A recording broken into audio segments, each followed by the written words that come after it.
We'd like to welcome you back to our current event and weekly Bible study for September 17th, 2013. And this is part 2.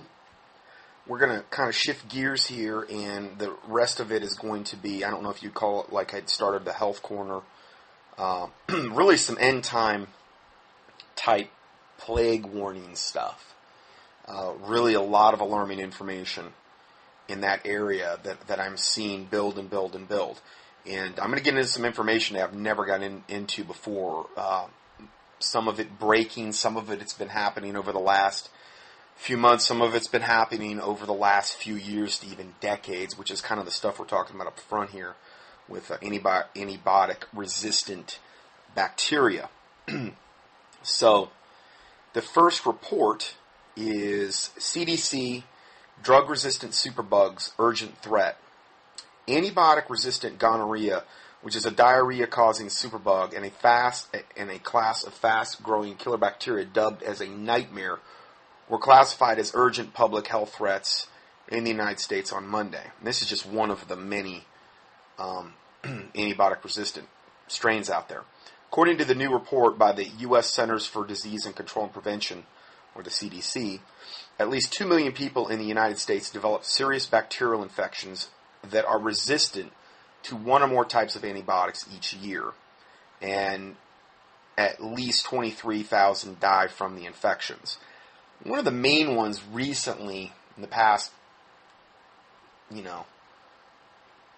1 to 5 to 6 years, has been MRSA, which stands for Multiple Resistant Staph aureus. And it's a particularly virulent, hard-to-kill super strain of staph. People typically get infected with this stuff, and the antibiotics they've got really don't work that well, typically. And they have to do tons of medical garbage in order to get rid of it. I have a protocol, I have a newsletter I've written on MRSA, and if you want that, just email me, and I'll get that over to you. I really don't have time to get into that today, but my protocol for it and what you can do. So, going further, let's see here. So, 2 million people in the U.S. develop serious bacterial infections that are resistant to one or more types of antibiotics each year, and at least 23,000 die from the infection. Now, that's what they're admitting to. Who knows what the actual real numbers are? You know they're lowballing it, because the medical profession always lowballs those types of things. Okay, so continuing further, this is a quote by Dr. Thomas Frieden, director of the CDC, in a television interview. He said, for organism after organism, we're seeing this steady increase in resistance rates. They've been saying this for years, it's just getting worse. We don't have new drugs about to come out of the pipeline.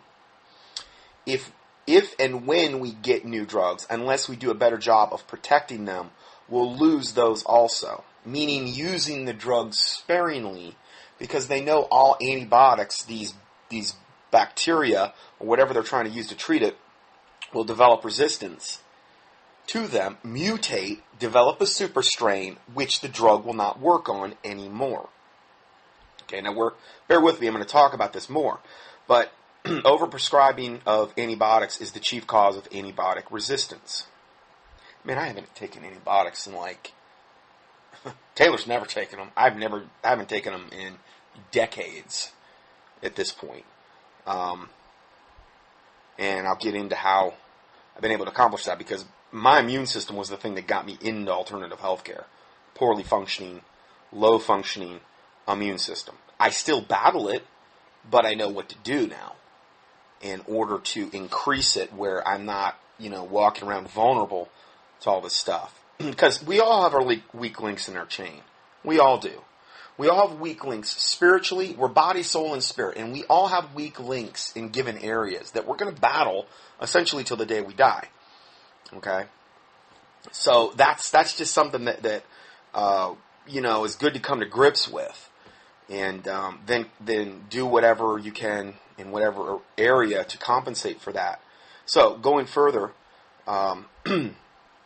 Only a handful of new antibiotics have been developed and brought to market in the past few decades, and only a few companies are working on drugs to replace them. So what they're saying is that with all of these potential superbugs and strains and things of this nature, they really don't have a whole lot.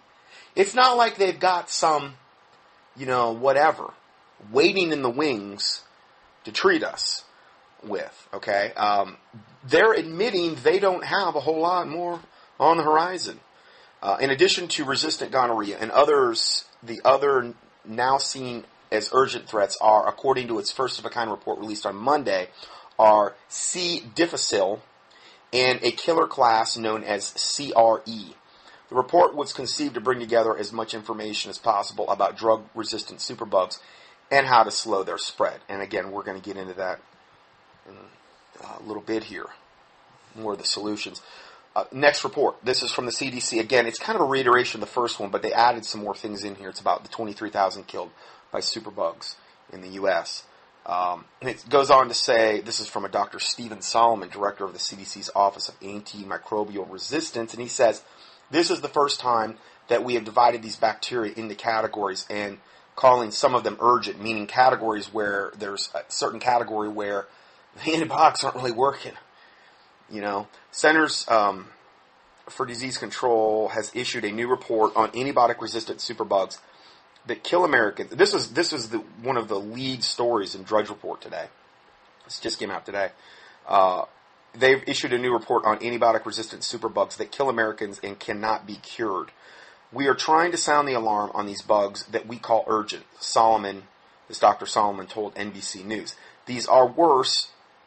The CDC report points out there aren't any. What is worse? Okay. No, these are particularly frightening. I'm sorry. Worse, the CDC points out that there aren't any new antibiotics in the immediate works that may kill any of these bugs. So patients may have to be treated with older, more toxic drugs and probably higher dosages, because if you're not able to get an effect with an older drug, then what ends up happening is you got to take a lot more of it. I told Taylor this story the other day. When I was young, I had a infection, bacterial infection called quinsy. And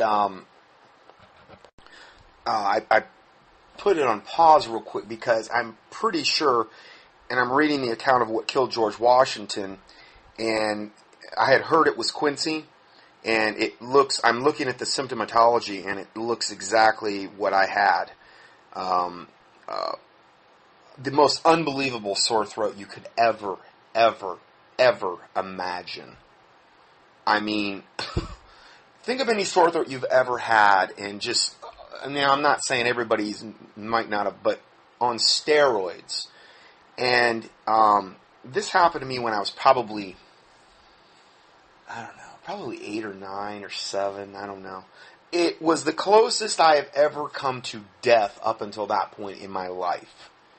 I'm reading what happened to him, like the actual account. He had went out riding and he got all wet and it was really cold and he got this unbelievable sore throat and he almost suffocated because his throat had swollen so much. His couldn't talk at all, couldn't swallow anything. And that's what it was like. It's just the most unbelievable sore throat you could ever imagine. You can't talk, chills, you can't move, you can hardly breathe. Swallowing is like agony. I was like this for days. I don't know why, but my parents didn't take me into the doctor. We weren't really into alternative health back then. A little bit, but not very much. It was back in the 70s. And, when my dad finally took me to the doctor, I could not walk. I could not the swallow was agony. Couldn't talk. Couldn't move, really. I was just like a wet dish rag. I remember he brought me into this doctor in Fort Myers, and my childhood family doctor, and I don't know, I guess he checked me out, and he went to another room, and he came back with this the biggest needle I think I'd ever seen in my life. And, they gave it to you in the old gluteal area, and I remember,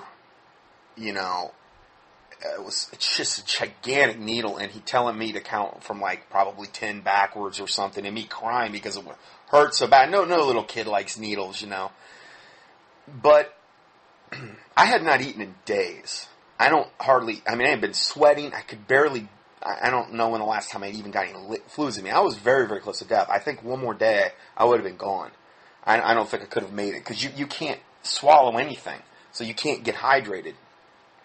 And you're sweating, so you're losing fluids. And the eating part was one thing, but the water, obviously, you can't do that real long.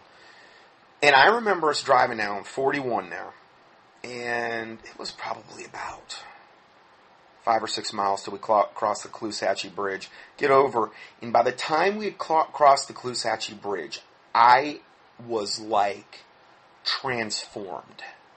He'd given me a gigantic shot of penicillin, I remember. And now, I'm not a person that ever took a lot of antibiotics. I wasn't on antibiotics all the time growing up, but I took some. But the super strains, up until that point, really hadn't developed that much. And when you have somebody that wasn't taking antibiotics every other day, you could get an extraordinary effect. It would be like if you were exposed. It's like what they say about certain drugs. You take it for the first time, and you're always chasing that initial high. Well, your body reacts the same way to drugs. It's many times it will react. I'm not going to say well, because there's a lot of problems with antibiotics. But in this particular case, it got the job done. I hadn't built up really any kind of antibiotic resistance. And by the time we crossed the bridge, I remember there was a McDonald's there on the other side of the bridge. And I don't eat McDonald's anymore. You might want to avail yourself to that. Haven't eaten McDonald's in a long, long, long time. That study on naturalnews.com with Mike Adams that he just did on the chicken McNuggets. Beyond comprehension gross. I can't even think about chicken McNuggets now. He put them under a microscope. Anyway, beyond comprehension, really gross, nasty, not fit for human consumption. And we got across the bridge, and literally by that time, I was so ravenous, I felt like I could eat a horse. He went in there and got me like some gigantic meal. I devoured the whole thing, and I felt almost normal within that short amount of time. And again, you have an experience like that, you're going to be a believer in drugs. I'm not going to deny it, because I've been there. I've been there, done it, but my immune system was always been my weakest link. And kind of grew up as a just very, very prone to colds and immune system and things of this nature. And you look at, and I'm leading up to a point on this that I'm probably going to make a little bit later, but I'm looking at this report here, and it says estimated minimum number of illnesses and deaths caused annually by antibiotic resistance. At least, now this is what the CDC is admitting to, the minimum number of illnesses and deaths caused annually by antibiotic resistance. The minimum number, and this is what they admit to, just in America, is at least 2,049,442. So who knows what it really is, because they always lowball. And there's at least 23,000 deaths. But over 2 million illnesses that they admit to from antibiotic resistance. So that's a lot of people getting sick. And that's a lot of people getting antibiotics, which is only weakening their own immune system. Okay, that's what antibiotics do. The word anti means against, biotic means life. It's against life. You've heard of probiotics? Obviously pro-life. It builds up the good, healthy flora, which comprises like 80% around there of your immune system in your body is in your gut and GI and intestinal tract, is this flora, particularly from the small intestine down.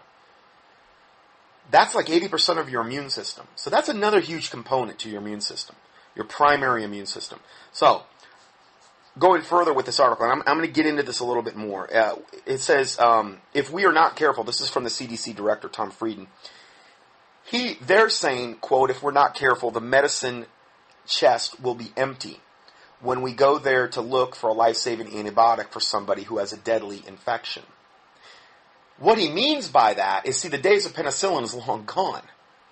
Like, what happened to me back then doesn't happen anymore. They'll use a harder, more hardcore drug, typically, and many times not even get a very good effect. Now, remember, they're doing everything on the planet to kill us. They're chemtrailing us. They're putting fluoride, chlorine, and all these other toxic chemicals in the water, in the food system. We're getting GMOs, genetically modified organisms in the food that we're eating. I mean, this is if you're not careful. And they're doing all these things to kill us. So, and then the vaccinations, which are a whole other death cocktail. And this is all by design. And the vaccination schedule has went up, I don't know how many fold since like the time when I was a little boy, like, born in the late 60s here. And, back then you weren't getting very many vaccinations. Now it's like off the scale. And they're combining multiple vaccines in one shot. And, it's, from that standpoint alone, you couldn't expect something like penicillin to work like it would have at one time. Okay? So, going further, they're saying if we're not careful, the medicine chest will be empty when we go there to look for a life-saving antibiotic for somebody who has a deadly infection. And again, do you really want to put your life in the hands of a unbelievably evil, corrupt profession, medical, pharmaceutical cartel, that literally has its roots from IG Farben, which was the driving monetary force behind the rise of Adolf Hitler?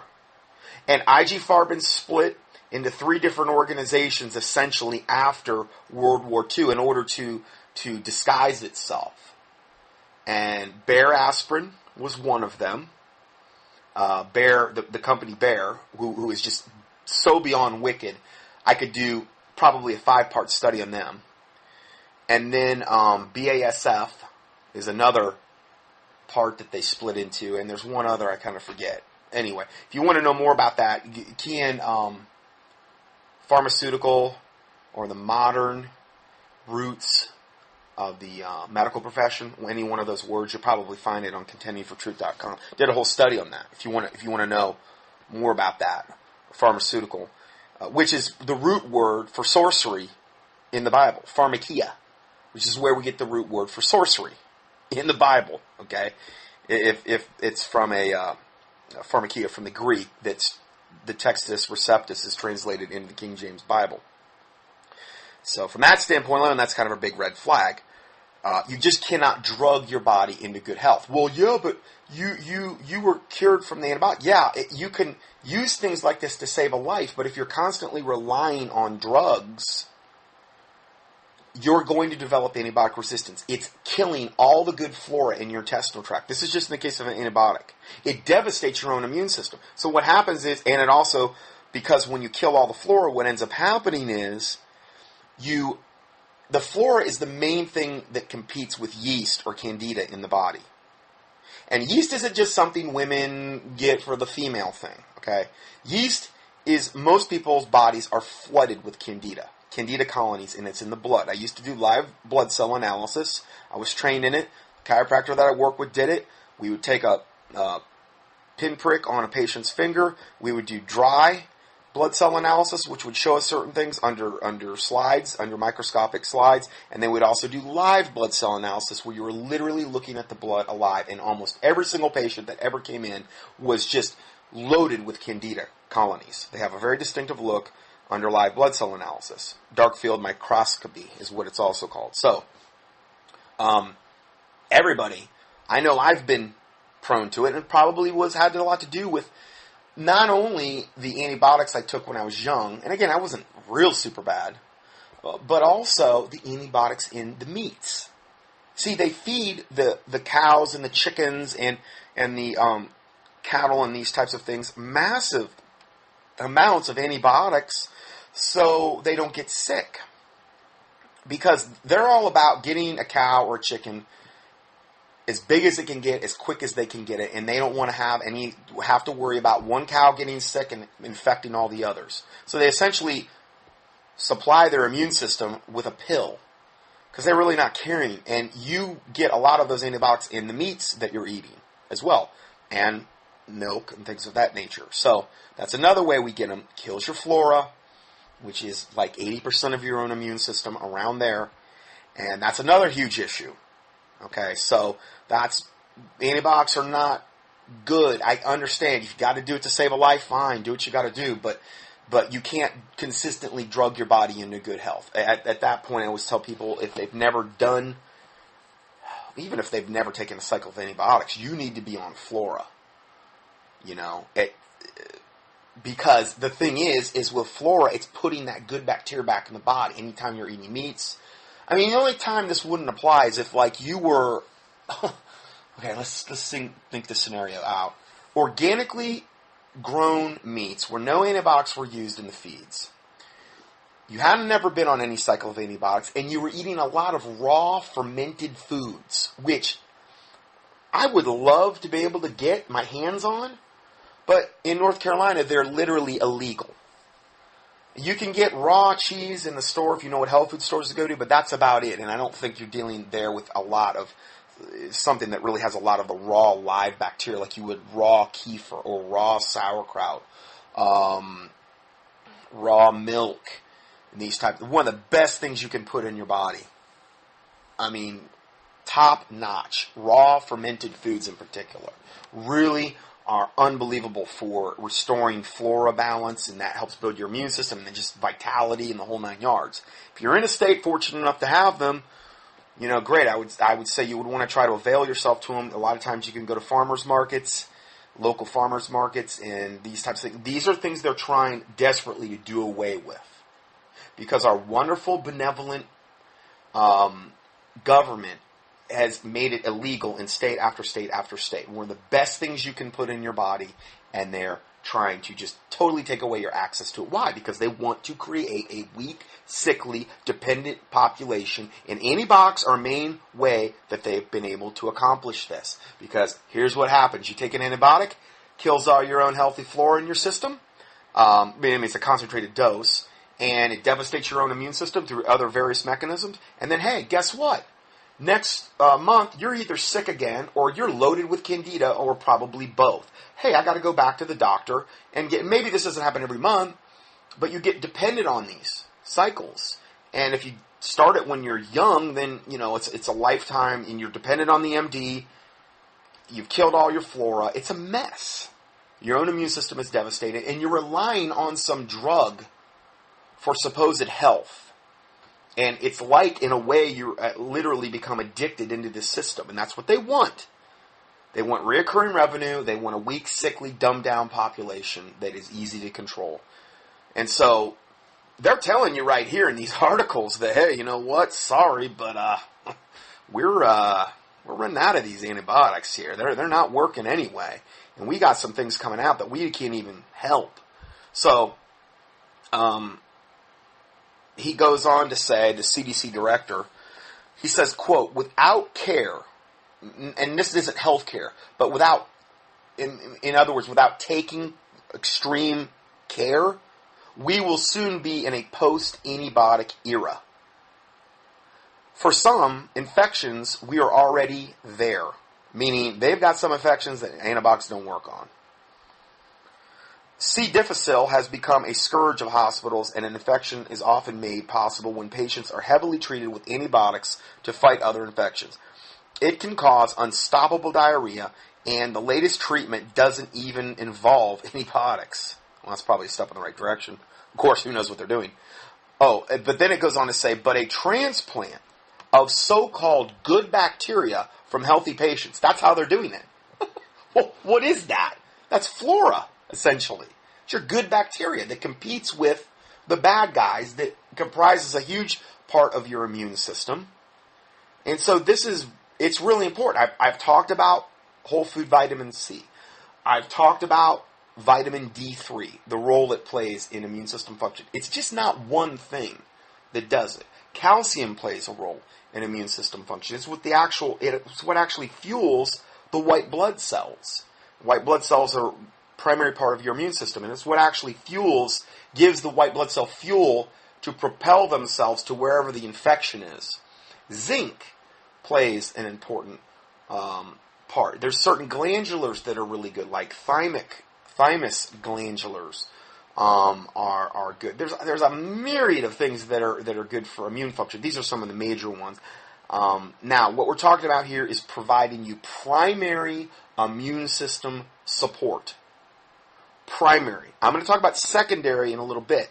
Primary immune system is something that builds up your own primary immune system so that your God-given immune system, your God-given body can fight it off, whatever it's trying to deal with. A good whole food multivitamin is kind of like a base product where you're going to be filling in a lot of gaps. But you're not going to get a therapeutic dosage of any one thing in a multivitamin. You'll be getting a lot of a little. Okay? You're getting a lot of amounts of things in a little, because obviously, if it was huge amounts, the pills, or you'd have to take a ton of it in order to get a therapeutic dose. You're taking, but it is very, very important from a foundational standpoint to do something like that. If you have immune system issues, a good whole food vitamin C is, I think, indispensable. One thing else that does with the vitamin C, and I mean whole food, I don't mean ascorbic acid, which is a drug, essentially. It is a synthetic thing made in a laboratory. It is one small component of the vitamin C complex. I went over this in other teachings, but like the one I use is the C400 by Innate Response Formulas. Best vitamin C I've ever used, by far. Another thing it does is, see, when you're under stress, guess what? One of the main things you burn up, vitamin C, through the adrenal pathway. Your adrenals have to have vitamin C. See, we can't make vitamin C in our body like animals can. We can't do that. Animals can actually make it. We can't. We have to get it from an outside source. If, God forbid, you're a smoker, you're really burning through your vitamin C.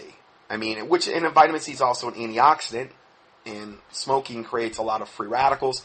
Antioxidants quench free radicals, and if you're not on a lot of antioxidants, smokers tend to age very quickly. Ever see how quickly smokers age? It's because of the massive amount of free radicals they're generating from the smoke. And then they don't have the free radicals to quench them. And they're burning their adrenals out. That's why they get that lift when they smoke. It's why you get a lift when you take in caffeine in any form. Because you're tapping into the adrenals. But it's like having a bank account, and you keep tapping in, and soon there's nothing left there. It's like whipping a tired horse. There's nothing more to whip. So vitamin C is very important from having a strong immune system and helping you be able to cope with stress, because your adrenals are one of the main things that help you cope with stress. Flight or fight response, that type of thing as well. So I like vitamin C. Probably the second thing that would be, you could argue D3. I've talked about that. I use the whole food state D3 from Innate Response Formulas. I don't know any other company that does that. It's actually literally in a food state form, which is the way God made it. You go and, I got this D3 at Walgreens. It's a synthetic. It is a synthetic form. They do not. There's very few companies that have figured out how to make food state vitamins at this point. It's new from that state. It's not new regarding God, because, you go eat an orange, you're getting the C complex. That's the way God put it here. Man in his infinite wisdom goes into a laboratory and tries to create it synthetically and just create one part of it, which is crazy. And the only thing they'll say vitamin C is ascorbic acid. That's just one component of the C complex. Vitamin D is the same exact way. Vitamin E is the same way. They create synthetic garbage and then put it on there and say, hey, yeah, this is good vitamin E. And it's not. So this is what you run into. Most of it is, the reason that is because it's expensive to make food state vitamins. They're more expensive, and they're probably 100 times the hassle. Because, hey, if you can just call up Hoffman LaRoche and order your coal tar B3 or whatever, and order it in a 50-gallon barrel, and just dump it in with all the other barrels you just ordered from them and other chemical companies, and make a multivitamin, that's easy. What's hard is to produce it from a food, and then tablet it or put it in a capsule where it's preserved, and the integrity's there, and that's so much harder. So, it's more expensive, and the way things are getting, your dollar buys less in these things, and unfortunately, it's the day and time we live in. Now, if you have an organic garden, that's ideal. Ideal, where or where maybe you're around, you can have access to citrus fruits. Great way to get vitamin C, whole state, food state vitamin C. So these are some alternatives, you could think about. Also, though, with the D3 and the vitamin C, the flora is a huge one because it's literally about 80% of your immune system. So if you've never done any flora, well, it's something you really want to think about. And here they are for C. difficile. They're actually transplanting so-called good flora from healthy patients. I don't know how that would work. I would think it'd just be better. Like, I don't really want someone else's flora. I'm sorry. I mean, come on. Why don't they just... But they got to make it ultra, ultra, ultra complicated so they can charge you like $8 billion because they got to keep their revenue flow going. When in reality, what they should be doing, and the ones that I've been using and recommending are the ones from Innate Response Formulas. And I'm give you a link to the page where they're listed. This is a really good one if you have never done flora and you just want to really flood your body with the best flora you can flood it with. And you can't hurt yourself on this stuff. It's not like you're going to OD. It's their new product. It's a Flora 214 intensive. It's 200 billion viable cells of 14 different beneficial bacterial probiotic strains, okay? And it's a 7-day. And I think there's only 7 capsules in the bottle. Only 7. You take 1 a day on an empty stomach. You take Flora on an empty stomach. If you go to the health food store and buy this, ask the health food store owner what is, in their opinion, the best one they got. And you always want to take it. I mean, at most, I would say take whatever dose you're going to take in the morning on an empty stomach. And let's say before you go to bed on an empty stomach. If you're going to take 2 doses, it's best to split it up. If you can't remember, take it all at once. It will get in there. You do not take it with food. You do not want the flora to be digested. You want it to pass undigested into the intestinal tract where it can implant itself. Okay? So, you don't have to get the innate. You can go to a health food store. There's good ones at most health food stores. Get it from the refrigerated section. Some of them supposedly don't have to be refrigerated. Actually, Innate is like that. I refrigerate it when I get the products in. Just because it's going to extend the shelf life some. Because these are living organisms. But this is 200 billion viable cells of this product.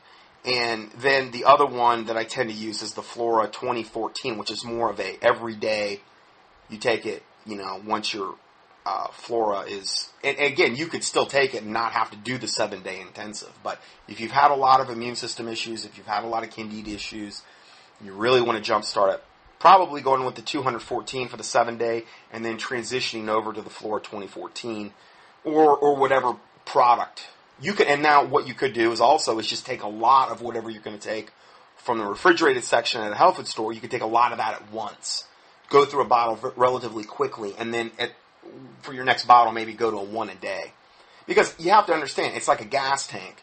Once you got it filled up, it doesn't take a lot to keep it topped off. But if the gas tank is on empty, it takes a lot of effort to get that gas tank filled up. And I learned one thing going on this trip from Florida, which was beyond a unbelievable nightmare. Went out to my garage, battery was dead. Just got this car recently, and the guy had said the battery was only like 6 months old, I think. So the battery was totally dead. I mean, Satan tried everything to stop me from getting down there.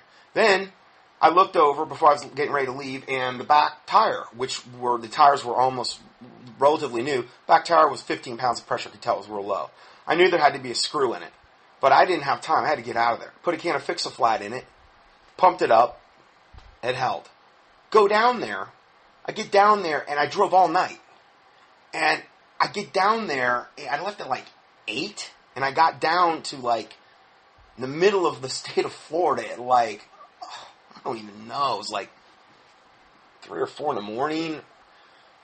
I don't know, it was really, really super late. I'm in some town that I've never been in, or I've maybe passed through.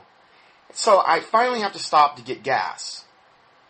So I stop and I'm like, you know what? I'm gonna put a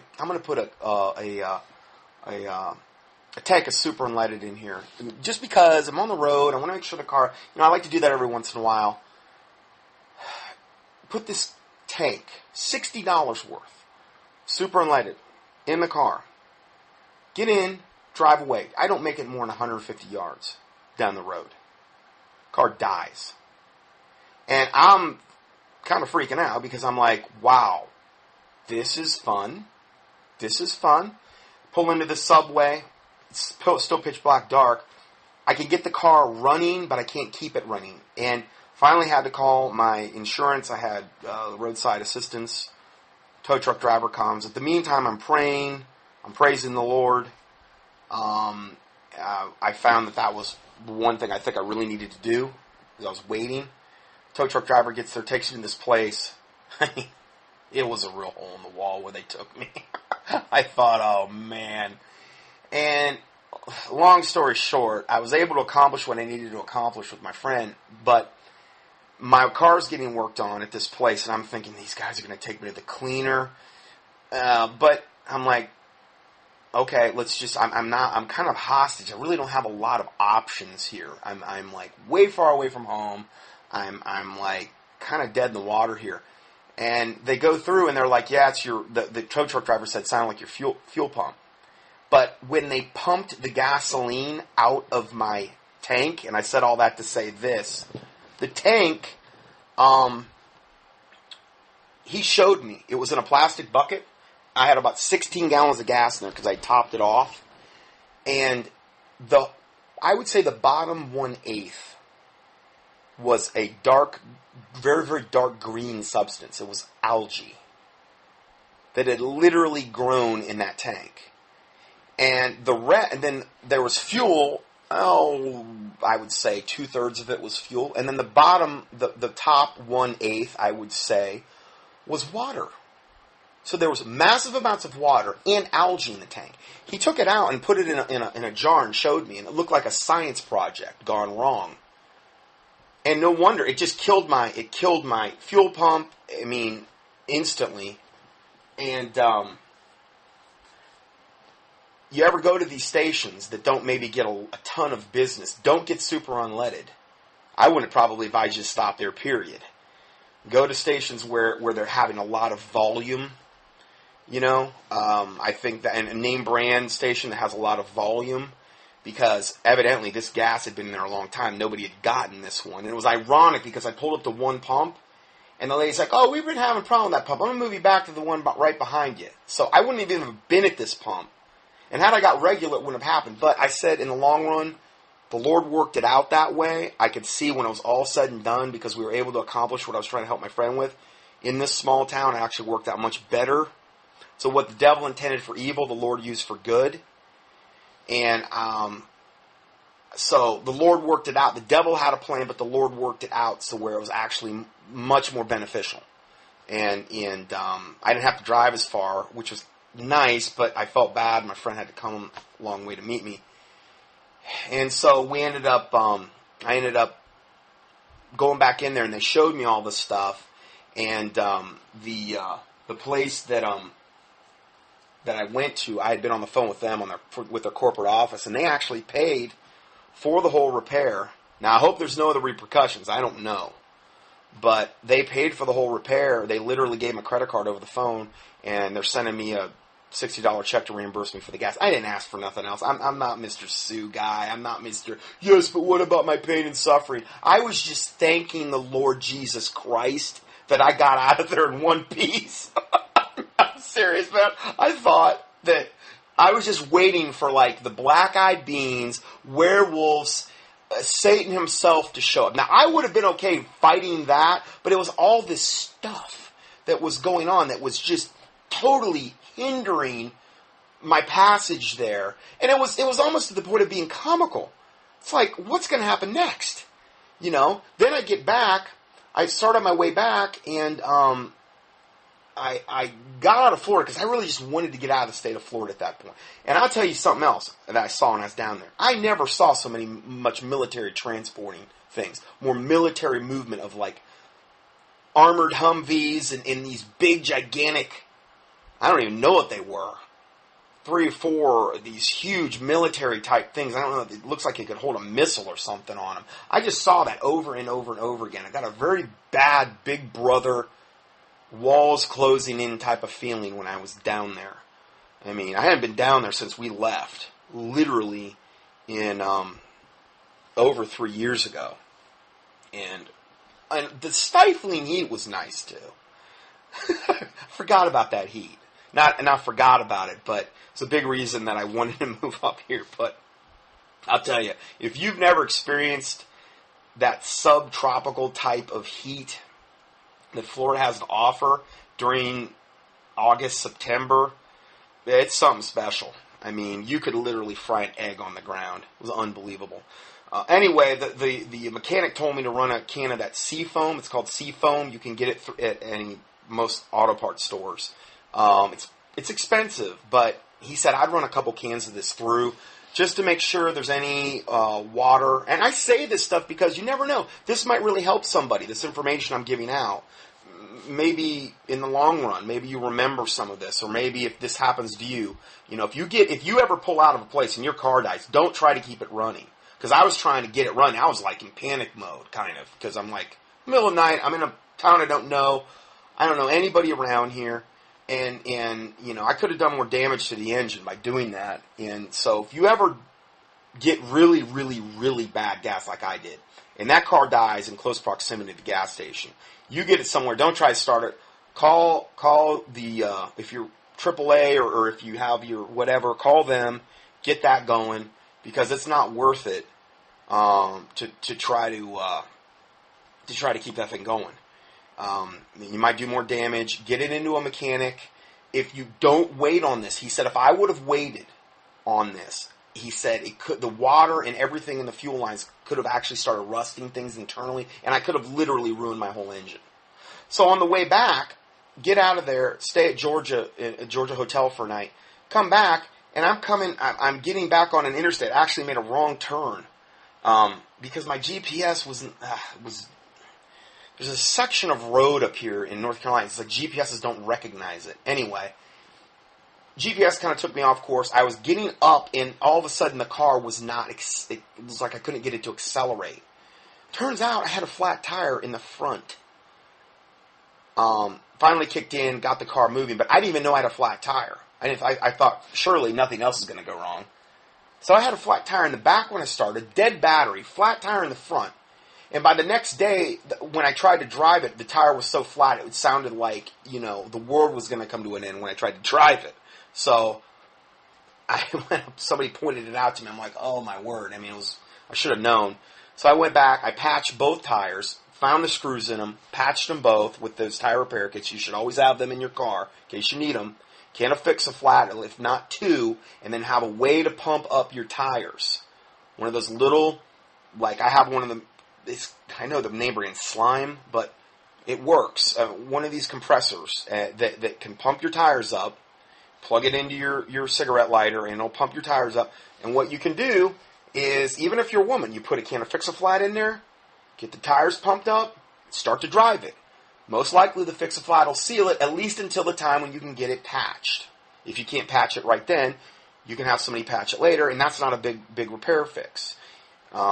So these are just some hints. Just happened to me, and what a wow, crazy stuff. Anyway, I really got way off base there. But what I was saying about the flora is, this will help repopulate these bacterial strains in the intestinal tract, and it's very, very, very important for your immune system function that you do this. So going forward here, I give you a link to the ones that I recommend, particularly the ones I use, either that 214, if somebody's really wanting to just flood their system with flora, and then I usually transition them to the 2014. for everyday use. That's the one I take. So now, going back to this article, CREs are a group of bacteria that resist even the strongest antibiotics. They include Klebsiella pneumoniae, which saw its infection rate jump 550% between 2001 and 2011. Why would it jump so much? Well, because of all the antibiotic-resistant superstrains that have developed, mutations. CREs is a nightmare bacteria we reported on in March, bacteria that can resist virtually all antibiotics. These CREs are nasty stuff. So anyway, I provide you many links there regarding this whole thing. I'm just looking at my time here. Okay, so let's go further here. Now, obviously you've heard me talk about it before. The Envive mild silver protein, this is a excerpt, the March 1978 issue of Science Digest. Okay, this is back in 78. Now, they knew this way before then, okay? In our article, this is Science Digest, March of 1978. In the article, Our Mightiest Germ Fighter, it reported, quote, an antibiotic kills perhaps half a dozen different disease organisms, but silver kills some 650. So you got antibiotics kill half a dozen, silver kills 650 at least. Resistant strains fail to develop. In other words, if the medical community would have just kept using mild silver protein, like they were doing up until, I believe, the 1938 Food and Drug Administration takeover, where they phased out mild silver protein and brought in the new antibiotic wonder drug, if they would have just kept using mild silver protein like they were doing, remember, the MDs used this, okay? We wouldn't have all these super strains today. But remember, all this is by design to kill us off. Well, what do you mean they used it back then? They never used silver. That's quackery. No, it's not. Silver's been around since, I believe, around the turn of the last century. Now, silver's been around from antiquity. I mean, princes and kings would transport water in silver pitchers because they knew that the water would not go bad. Farmers would throw silver dollars into milk jugs. The milk wouldn't go bad. I mean, it's been used from antiquity. And I get into all of this in a teaching I did, and I'm going to give you the link. You can go watch it up on YouTube. Or if you go to dr-johnson.com, Johnson.com, you can click on it right there. There's a 4-part little teaching I did on silver, on the history, on mild silver protein. I tell you about it, and literally they were using this stuff up until 1938. The MDs were. And I had old-timers have come up to me, like when I did that 16-city tour in 2006. They'd have old-timers come to me and say, yep, I remember when I went to the doctor when I was a little boy, and they would actually prescribe it. The MD would prescribe it. Sometimes he would compound it right in his office. Now, this is mild silver protein. This isn't the electrically generated ionic silver that you can get now everywhere. Okay? And I get into that in the teaching. I get into the differences between the two, because they're really like apples and oranges. That's honestly, the ionic is really best suited for topical. Okay? But it's much, much, much, much, much weaker. And the things that we got coming down the pike, you're not going to want to use 10 part per million ionic silver to try to treat it. Okay? It's not going to work. You would have to consume it by the gallon to have any chance of it working. And I don't even think it would work then, because it has a very short half-life in the body. Because once it hits the sulfuric acid, the hydrochloric acid in the stomach, or the chlorides in the bloodstream, it converts to silver chloride, which is an inert form of silver in the body. It's not active form. The stuff that Envive makes is particulate silver. It's mild silver protein. It's the highest pharmaceutical grade GMP silver that you can get in the most concentrated form that I know of on the planet. I don't know of any other company that has been able to stabilize it at 10,700 parts per million. And I think they've even got a 20,000, but you have to be like an MD to get that. But I know they make up to 10,007 that you can buy. I don't know anybody else that's been able to do that. The shelf life is like 2027. And they've got bottles from back in the early 90s that are still totally viable. They have not fallen out of solution. You cannot do that with an ionic silver solution that you make from a generator. You can't do it. It'll be bad in about a month if it lasts that long. I had a whole bunch of ionic silver when I switched over to this product. Within less than a year, all the silver had fallen to the bottom of the bottle because it wasn't stable. It was made electrically. It's totally different. It's like apples and oranges. Anyway, resistant strains failed to develop. Okay? Meaning, this is the March 78 Science Digest. Meaning, you did not have super strains. Because the silver kills the bacterium or whatever it's battling through what they call a zeta potential. Through almost like an electric charge. It zaps it. It does not give it time to mutate. Resistant strains fail to develop, meaning you're not going to get a super strain of something if you're on silver. You're not going to have to worry about your immune system being devastated. It doesn't work that way. Silver works totally differently. So you could go back prior to 1938, go in, see your MD, yeah, I'm sick, doc. Write you out a prescription for biosilver protein. Sometimes he'd compound it in his lab. Sometimes he'd send you to the corner pharmacist. He'd compound it for you. The catch was, you had to consume this stuff, I believe it was like 1 to 2 weeks to 10 days, or it would start falling out of solution. They did not have a way to stabilize it back then, so you had to like make it and take it. And it did not have a long shelf life. Invive figured out a way, and they had the doctor that did it, said the Lord told him how to do it. He was an MD that figured out how to do it. Nobody else has figured out since, as far as I know.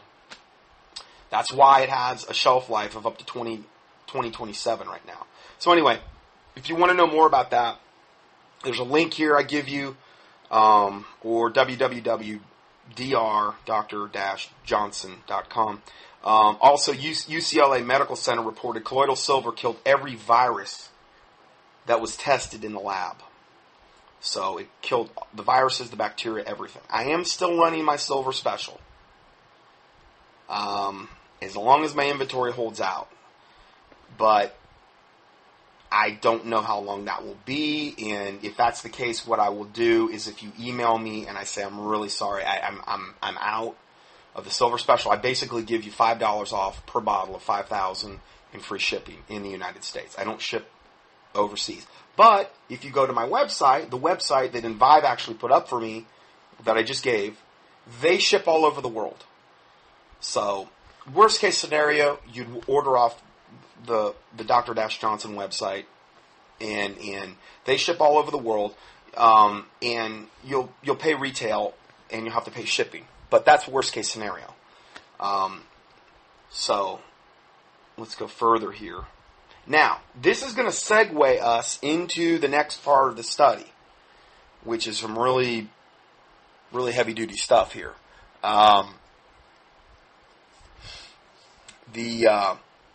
This one is, and I've heard about this, okay? I've looked into this, but I really, really looked into this heavily as I started doing more research. Now, I reported on that back in 2006 on the avian flu thing. I'll give you the links here where you can go watch my original presentation, because I would say 98% of that would apply to what we're talking about today. But I was talking about the H5N1 avian bird flu. Now we have the H7N9. The World Health Organization is coming out and admitting now that the H7N9, and these are just different variations, okay, is the most lethal that they've ever seen. This is from, now again, I'm going to get into some things that are from like May until current, okay? But I put them in this order because I kind of thought that it was most pertinent to put it in this order. This is from April 25th of this year, this story, this report. Those infected die a rather grim death, says a new report published on Thursday, which details in 3 victims a high fever, a cough, severe pneumonia, septic shock, and damage to the brain, kidney, and other organs. Now remember, this is not about the antibiotic resistant stuff we were just talking about. This is about something totally different. Now we're talking about H7N9. Okay, has nothing to do with antibiotic resistance, what we're talking about right now. There's a whole other animal. Now, Jesus Christ warned in Matthew regarding the end times of plagues and pestilence and stuff, and you look in the book of Revelation, and so you're seeing that we're moving more into that time period. This H7N9 is like the H5N1, the avian bird flu, the one I reported on. I think it makes it literally, totally pale in comparison to H7N9. From what I'm seeing here, you die a very grim death: high fever, cough, severe pneumonia, septic shock, damage to the brain, kidney, and other organs. The New York Times reports. According to Los Angeles Times, all three, these are the people that got it, I believe, in Taiwan, all three developed acute respiratory distress syndrome, a punishing condition that prevents sufficient oxygen from reaching the victim's lungs. Now remember, we're moving into that time now. Flu shots, the change of the seasons. I mean, if you're in the northern hemisphere, moving into the fall, into the winter, okay, we know from my previous reports, all this stuff that we're seeing, that they have to have in place by October 2nd, with all the government and all of these things that FEMA's doing and all of this prepositioning of food and medical supplies and all these people that have to have their certifications up by that point. We're seeing all this stuff with Comet Iceland go on. We're seeing all this stuff in the Middle East with Syria. We're seeing all these things with potential. And again, I don't know how it's all going to go down, but it may all go down at the same time. And I've said that for years, because why? Well, if you were the devil and you wanted to hit somebody the hardest, you wanted to just hit somebody with an uppercut to the jaw, knockout blow. Okay? You don't even see it coming with an uppercut. Uppercut to the jaw, knockout blow. Would you just do one thing? Or would you do a myriad of things that would just so overwhelm your opponent, they would be knocked out for the count, forget about it? Well, this is what I'm seeing as the potential scenario. A lot of different things going down at the same time for maximum shock and awe value, and fulfilling the 33rd degree motto, Freemason, Ordo ab Chao, which means order out of chaos. They're going to bring their new world order out of this chaos that they're planning and creating and have been planning for tons of time. This, I believe, is one huge component of that. And this is how I believe they're going to get the guns. Because a well-armed population that is not sick, is particularly with everything Obama's been trying to do to get the guns, they're not going to surrender their guns willingly. There are going to be a lot of, but, whoa, we got a pandemic on our hands here. And this is something we've never seen. And I'm going to get into what this stuff does. Okay? And, listen, guys, we got the cure. We think we can cure you. In fact, we're your only hope. But, you're going to have to turn to your guns.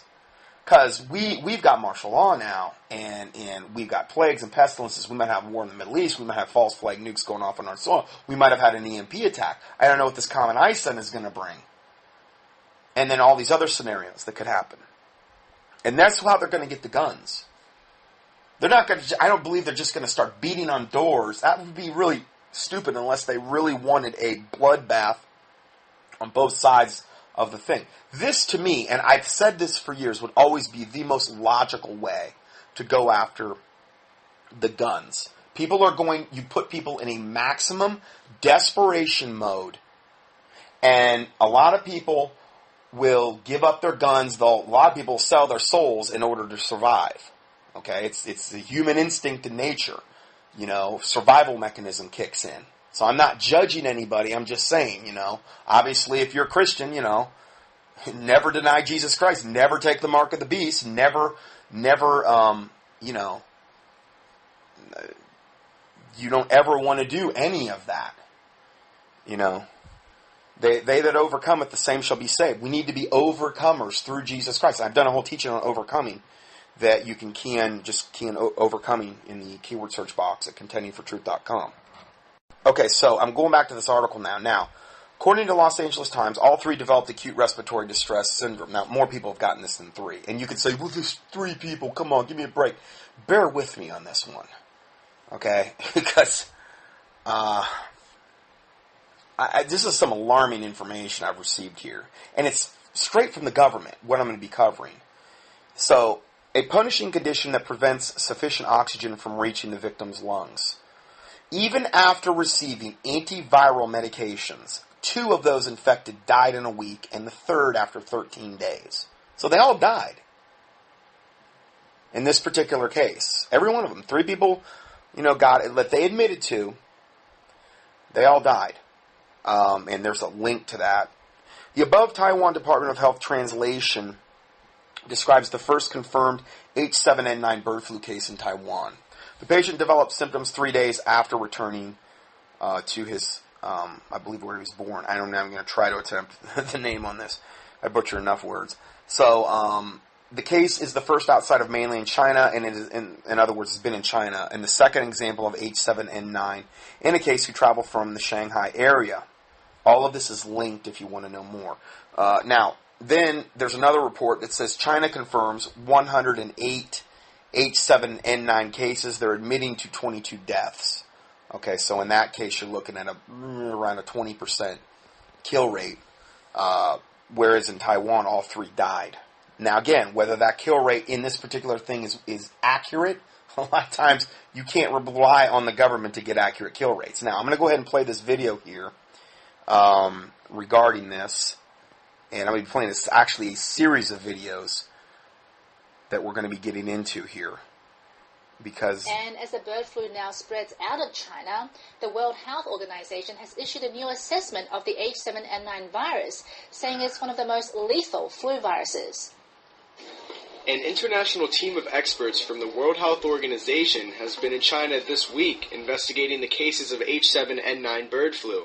They say it is proving to be the most lethal flu virus for humans. There are some other examples of other influenza viruses which are very dangerous for humans. I think the H5N1 bird flu virus is one of the most famous examples of how dangerous an influenza virus can be for people in terms of being lethal. But this is definitely one of the most lethal influenza viruses that we have seen so far. The World Health Organization says the virus is difficult to track and control due to the lack of any visible signs of illness in the poultry. World Health Organization... So again, it's spread through, typically, direct contact with poultry. That is why in those countries like China and Taiwan and those places, a lot of times they have a lot more direct, literal contact with their poultry, their birds. Sometimes... like they'll have chickens or geese or whatever, and you see pictures of them picking them up and the kids playing with them and them holding them up to their face, and you're talking serious direct contact here. Experts have also said that the new strain is proving easier to contract from birds than the H5N1. So far, no samples from migratory birds or their habitats have been positive for H7N9. In contrast... samples from chickens. Sorry. This was the case when I reported on this in 2006 with H5N1. It's still the case now. She mentioned the migratory birds. Migratory birds that we're talking about here would be flying through, basically over the between Russia and Alaska, and coming in via Alaska into Canada and North America. Other parts of the world, I can't say 100% for sure where the migratory patterns are going to go. But that's what you would be looking at. So you'd first, if they had an outbreak, you would typically start to see it in Alaska first. Ducks and pigeons have been positive for H7N9 from poultry markets. Also, environmental samples taken from poultry markets have been positive. Shandong Province reported its first case of bird flu on Tuesday, bringing the total number of confirmed cases to 108. 22 have died from the virus to date. So far, there is no evidence of the virus being transmissible between humans. but experts are still investigating whether the virus could mutate to spread between people. Okay, so that's that video. And again, it's the human-to-human transmission that is the most dangerous, okay? And then with that, you have human-to-human transmission like with direct contact, and then you have human-to-human transmission via,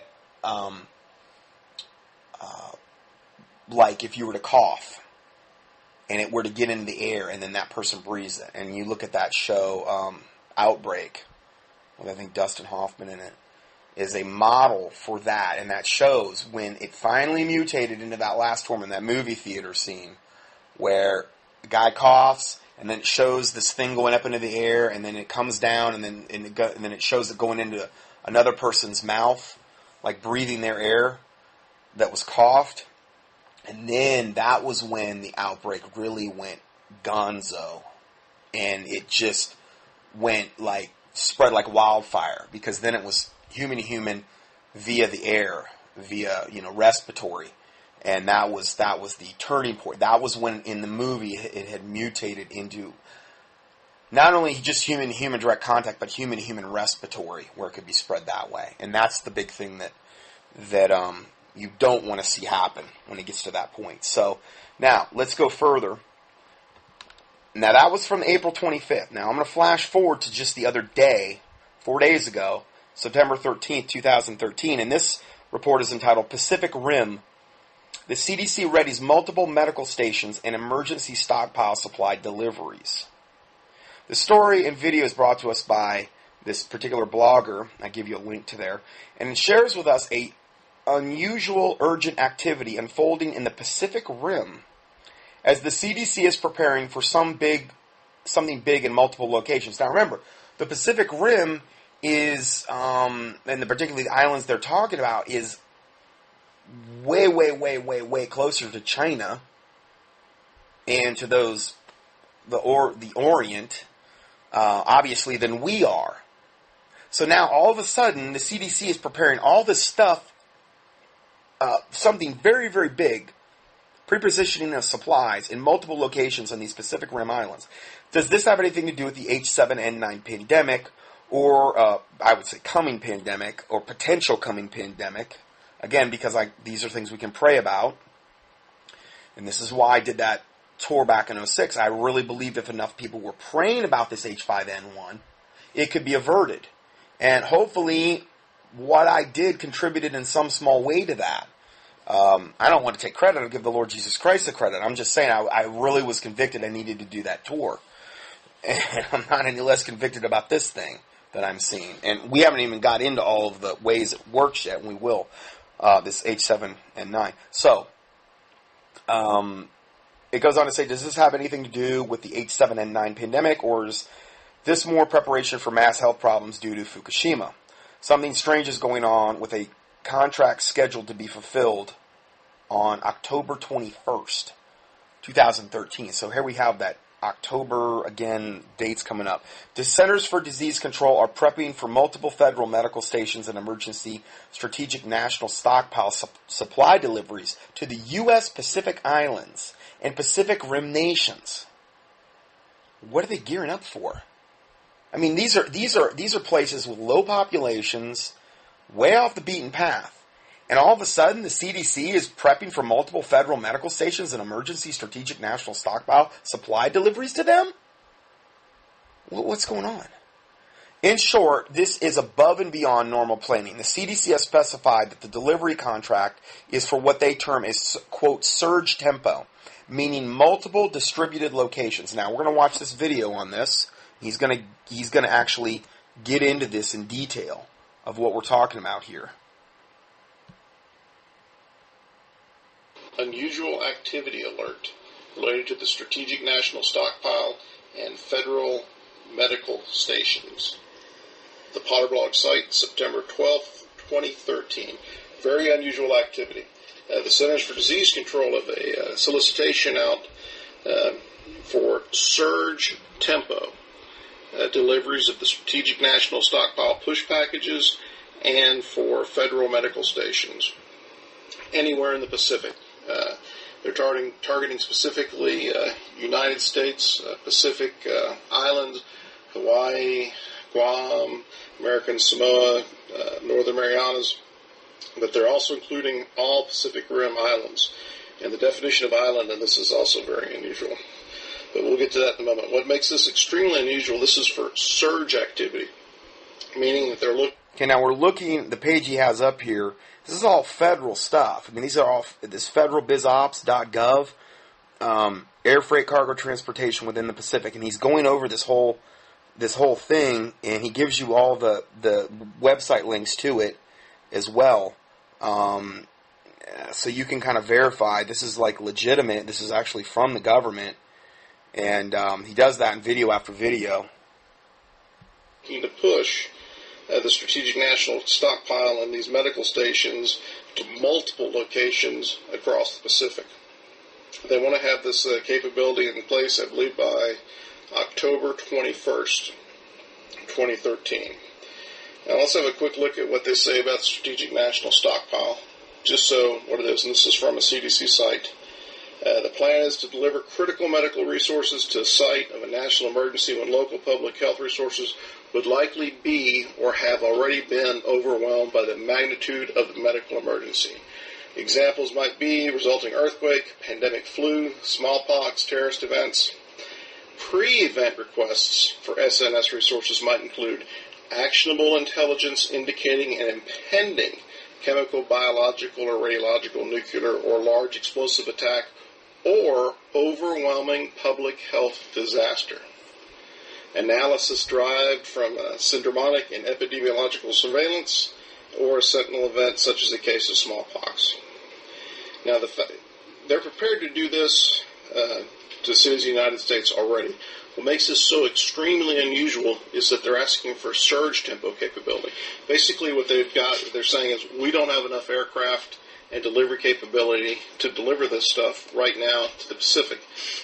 So the short of this is what this means is they're expecting the pandemic to hit the Pacific first and to be able to respond in large quantity to multiple locations within the Pacific.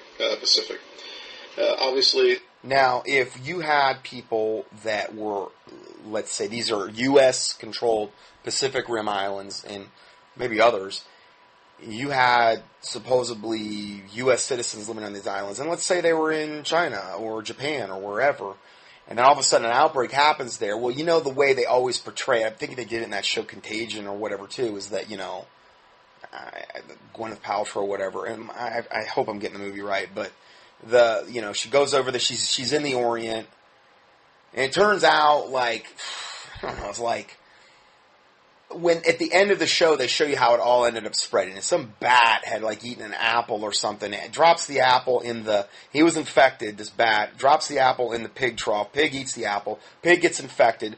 Pig ends up on the dinner plate of Gwyneth Paltrow. She gets infected, as do some others. She has direct contact with the chef who was preparing the pig. Sorry, I left that out. And then she flies back to the States and ends up infecting, that ends up being the vector by which the infection, I believe, spreads to the United States through her. My name is Matt Damon and Gwyneth Paltrow, I think. Anyway, that's how they typically portray it in the movies. Okay? I think it was a similar thing with Outbreak. It started in Africa or something. It's kind of fuzzy. But anyway, so you would expect to see something like that. And if people were literally visiting there, Pacific Rim Islands, they bring it back to the island, okay, before there's a quarantine. Well, that would be the vector by which it would spread, and I can understand why they would be pre-positioning all of this stuff ahead of time there, for what they're going to try to pull off here. Because remember, all this stuff's been made in the laboratory. Okay, for a long time. I proved that with that going all the way back to the 1919 Spanish flu. The people that got infected were the ones that took the vaccines in that particular case. Okay, in this particular case, we're going to talk about vaccines, but they also have chemtrails now. They didn't have that back then. That's another way. Maybe binary, tertiary vectors, meaning it's going to be a combination of maybe getting a shot, maybe getting chemtrailed, maybe having some kind of direct exposure with somebody infected. Who knows? But they're not going to want to do it where it's like you go get the shot and you die in the Walgreens parking lot. That's going to be too obvious. So they're going to want to be a little more subtle. And I've went over these scenarios in the past, too, so let's go further. This is likely geared to the H7N9 pandemic the government has been massively preparing for. And I mean massively preparing for. And we'll take a look through this real quick. And here's a statement directly out of this request. It says, in preparation for emergency response, surge tempo to the Division of Strategic National Stockpile as described, yada, yada, yada. Now, if we look down through here, let's go through here real quick. And they're basing this on one 12-hour push package and one federal medical station. What that means is they're not saying they're going to order only one. This is the package that's supposed to go out together.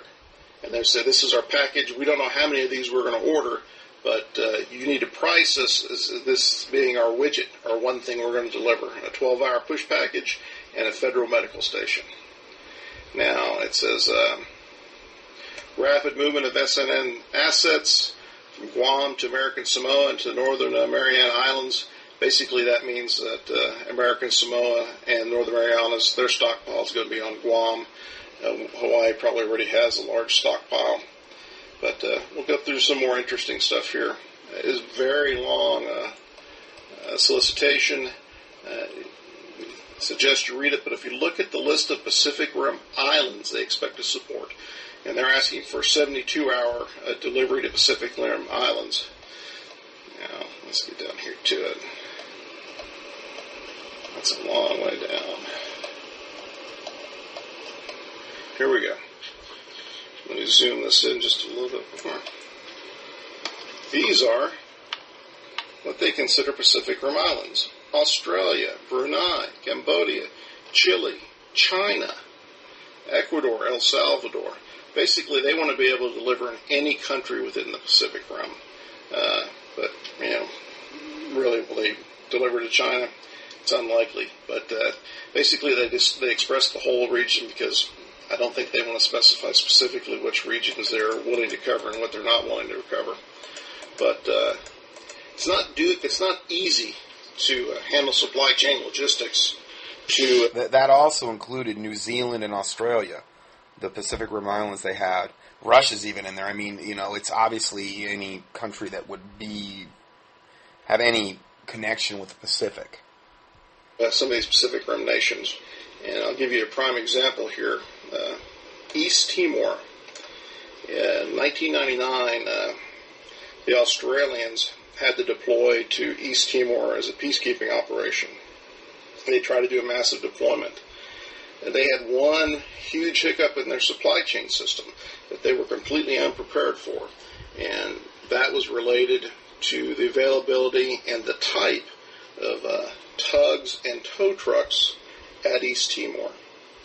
And that really hosed them up for some time period. So it's not easy making deliveries to some of these places. But this is very concerning. If and only if, because they're planning for surge tempo operations. Not your standard, we have to be prepared, so we're going to deliver. No, this is the type of planning you do where, this is really going to happen, we believe, and therefore we're going to spool up and be able to handle a massive influx of whatever it is, likely, again, H7N9 planning. Okay, so that's the end of that video. Now, I'm way over time on this part, so I'm going to go ahead and end part 2 here, and we'll go to part 3 next. Maybe able to, I don't know if I'm going to be able to get this done in 3 or 4 parts, but we'll get it done.